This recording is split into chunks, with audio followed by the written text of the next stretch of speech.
பார்க்க போகிறது 10th சோசியலில் 5வது சப்ஜெக்டில் உள்ள ஒரு முக்கியமான ஒரு 4 டேட்டா பார்ப்போம். பிரம்ம சமாஜம். இந்த பிரம்ம சமாஜத்தை தோற்றுவித்தவர் யாருன்னு பார்த்தீங்கன்னா ராஜா ராம்மோகன் ராய். இவருடைய காலம் பார்த்தீங்கன்னா 1772 டு 1887, 83 கேசவ் சந்திரசன். இவங்க வந்துட்டு இந்தியாவின் பிரம்ம சமாஜம் இதை தோற்றுவித்தாங்க. இவங்களுடைய காலம் வந்து பார்த்திங்கன்னா 1838 டு 1884. பிரார்த்தனை சமாஜம். இது வந்து பார்த்திங்கன்னா இந்த பிரம்ம சமாஜத்துக்கு இணையாக இந்த பிரார்த்தனை சமாஜம் தோற்றுவிக்கப்பட்டது. இது எங்கன்னு பார்த்தீங்கன்னா பம்பாயில். இது தோற்றுவித்தவர் பார்த்திங்கன்னா ஆத்மராம் பாண்டுரங். இவருடைய காலம் இது. அதுக்கப்புறம் பார்த்திங்கன்னா ஆரிய சமாஜம்.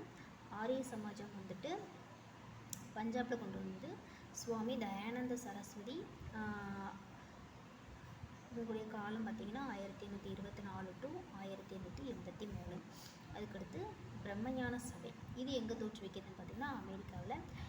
இதை யாரெல்லாம் தோற்றுவித்த அப்படின்னு பார்த்திங்கன்னா உருவாக்கியவங்க வந்து மேடம் ஹச்பி பிளாட்வஸ்கி. இவங்களுடைய காலம் 1831 டு 1891. அடுத்து கர்னல் ஹெச்எஸ் ஆல்காட் 1832 1907. இவங்க 2 பேரும் இந்த பிரம்மஞான சபையை கொண்டு வந்தாங்க. எங்கன்னா அமெரிக்காவில்.